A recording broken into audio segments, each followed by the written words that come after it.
Saudara, kasus kekerasan terhadap anak saat ini harus menjadi perhatian khusus pemerintah. Pusat Pelayanan Terpadu Perempuan dan Anak kemudian membentuk jaringan pengawasan bersama Kepolisian Daerah Sulawesi Selatan.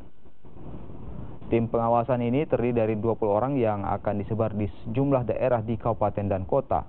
Pembentukan tim pengawasan ini merupakan yang pertama di Indonesia dan akan menjadi contoh pengawasan di Kementerian Perlindungan Perempuan dan Anak. Selain melakukan pengawasan, tim ini nantinya akan memberikan informasi pada perlindungan perempuan dan anak serta bekerja sama dengan kepolisian jika terjadi kekerasan anak di wilayah tersebut.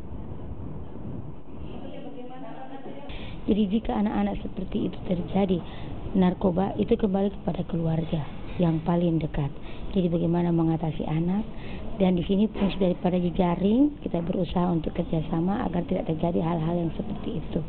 Dan paling kurang jika kami tidak bisa menghentikan, paling kurang kami bisa menekan dan mengurangi tindak kekerasan dan kekerasan pada perempuan dan anak. 70 lembaga yang melibatkan satu buat NGO PGI yang kantor-kantor